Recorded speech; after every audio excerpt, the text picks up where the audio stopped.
Hello and welcome back to another Monster Monday, a series where I draw a creature from D&D and I talk about its lore, its mythology and what it's like to fight in game as well. For these videos I like to use your suggestions of monsters that you'd like to see me draw, see my interpretation of and hear about the mythology of. So if there's any creature that's just on the tip of your tongue, tickling your frontal lobe or whatever, make sure to leave that down in the comment section below and I'll add it to my to-draw list, which my patrons over on Patreon get a chance to vote on every single month, so they essentially get to decide which monsters I do in what order. If that sounds appealing to you, I'll make sure to leave a little link to my Patreon page down in the description box. You can join the little community that we've got going on over there, help the channel to grow, and also get more control over the types of videos that you see from me. Now today's topic of the fantastically deadly and bizarre Peryton was first suggested by Andrew Brown almost 2 years ago, so I'm so glad to have the chance to finally get around to drawing this creature for you, Andrew. So let's not wait any longer, let's get started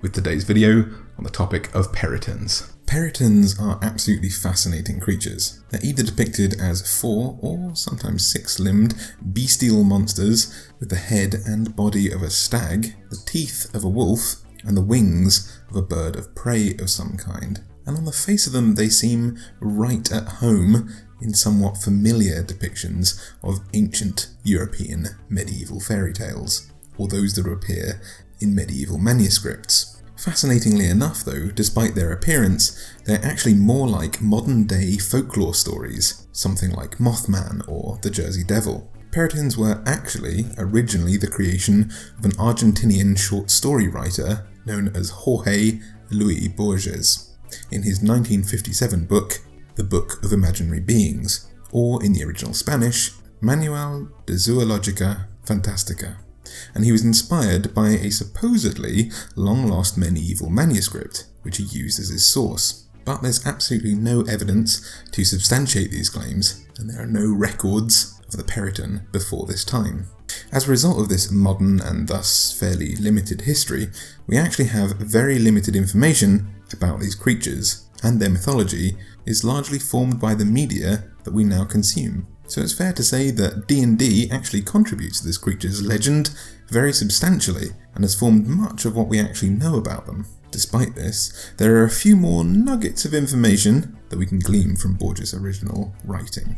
In the foreword, Borges states that the book is to be read, quote, as with all miscellanies, not straight through.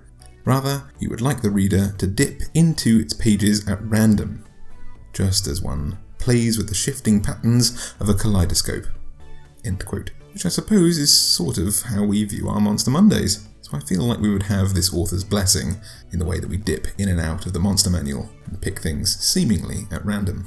Borges' book describes Perytons as a creature who lived in the lost city of Atlantis until an earthquake destroyed the civilization, and these creatures took to the skies with their mighty wings to escape, spreading far and wide across the world.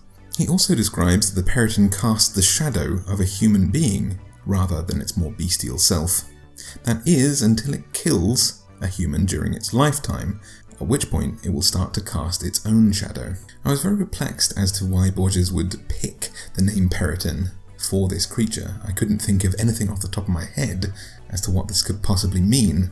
According to Wikipedia, the name Peryton as we know it is actually given as Perito in Borges' original Spanish version of his book, and it's presumed, therefore, that it gets its root from the Latin word peritus, which is the ancient Latin name for the 4th month of the ancient Macedonian calendar.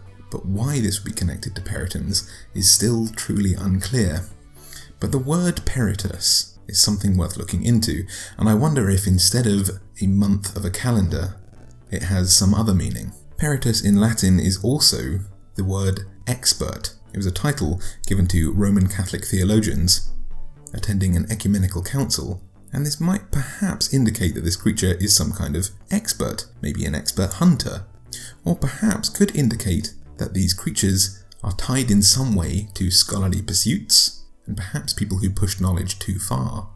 It's worth thinking about their humanoid shadows. It's always been presumed in Dungeons & Dragons' own mythology and lore that these creatures were once human, transformed by perhaps the gods, maybe through magical experimentation, or through some kind of tragic curse, and this theme has generally been a part of their lore since their first appearance in 1977's Monster Manual for 1st edition. The Monster Manual also poses an alternative origin story told by bards, which more closely follows the themes that we might associate with an ancient Greek epic. We're told in 5th edition's Monster Manual that, quote, "Bards tell a different tale of a man whose infidelity caused his scorned wife to cut out the heart of her younger, more beautiful rival and consume it in a ritual intended to forever win her husband's heart. The ritual succeeded until the woman's villainy was exposed. She was hanged for her crime. The lingering magic of her foul ritual caused the carrion birds that feasted on her corpse to transform into the first Peritons." I can't help but think that you'd be better off finding someone who respected you more, but it's still pretty badass being able to create an entire species of cursed creatures. Either way, their cursed fate being tied in some way to once being humans, or at least some kind of humanoid creature, can be seen in other, more subtle ways. Peritons have 9 intelligence, a characteristic of the average human, but drastically above those of other similarly bestial predators.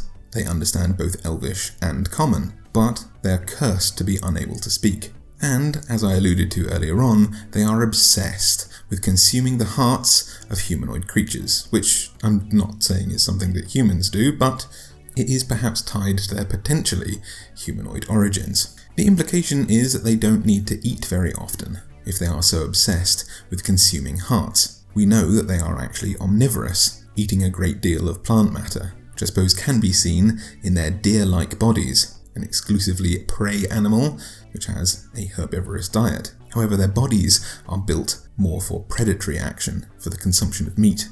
We know that they exclusively hunt humanoid creatures, and do so especially for their hearts. Perhaps they eat other creatures in the meantime, but they are obsessed in particular with digging out the hearts of humanoid creatures. Now, birds of prey are particularly good at this sort of thing, so I thought it was important to give this creature a beak despite its description being something that has the head of perhaps a wolf or a stag.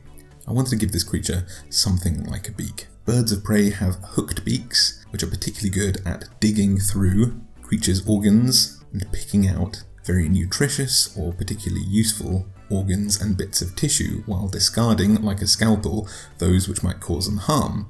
For example, the digestive tract, which often has digested food, stomach acids and things like that, which carry potentially very harmful bacteria. Also, depending on how quickly they get to sift through something's organs, there could be very, very harmful bacteria on the corpse that they are trying to consume.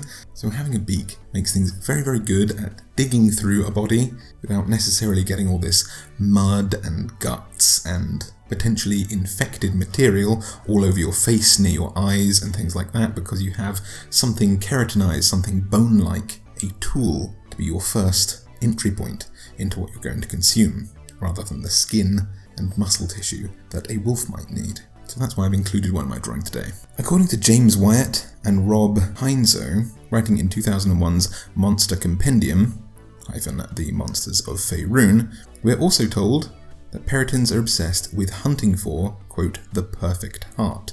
While it's not exactly clear what this perfect heart means, it implies that perhaps Peritons know that they need this heart for something, especially if their diet does not require it. Perhaps they believe that by consuming the, quote, perfect heart, it will end their, or perhaps their entire species, curse and return them to the humanity that they once had. While I've not fitted Peritons specifically into the lore of my world, I think this is something like what I would do. In my world, early elves taught humans magic, and I feel like this could very easily be a Prometheus-style event. The magic of divine beings or fey creatures being passed down to mortals and upsetting a natural balance. Something forbidden, something that mortals were never supposed to have access to. The magics of mortals certainly do cause an awful lot of upset in almost all of our campaign settings. So it could be that when this was first attempted, early druids, the courts of the Fae, or perhaps even the gods, had a hand in trying to put those humans back in their place by transforming them into Peritons, or perhaps cursing the elves who taught these magic to humans and broke a fundamental law of our world, cursing them into these beings as a lesson to others to not do the same. This could also be why magic is rare, as no one deemed a second attempt to teach other creatures, to elevate them to the status of demigods through magic, worth the risk of being transformed into a similar creature? Let me know down in the comments section if you have some theory or some idea about how Perytons might have come about in your campaign world, because I always love hearing about your ingenuity and how your homebrew worlds and homebrew mythologies develop and shape your campaigns. We're also told that a Peryton's shadow will return to its non-human shape if they eat a heart, which I presume could simply make them more efficient hunters, casting the shadow of an eagle, let's say, as they fly overhead, rather than a strange starfish-looking human frantically flapping their arms from above, seems very peculiar, and the unusualness of this situation might alert their prey, any creatures beneath them, that something very bizarre is about to happen. They might ready themselves, assuming that a human is about to fall on them, rather than perhaps assuming that there's just some giant eagle high up above. This shadow transformation could more depressingly mean that, as their shadows return to a non-humanoid state after they've consumed what they call the perfect heart, it could be part of a ritual that causes them to finally perhaps accept their bestial form, no longer torn between their past and their current cursed forms. Maybe this process erases their memories of what they had once before, the lives and the luxuries that they once lived, and can therefore allow them to stop dwelling on their broken present and the life that they will never again have.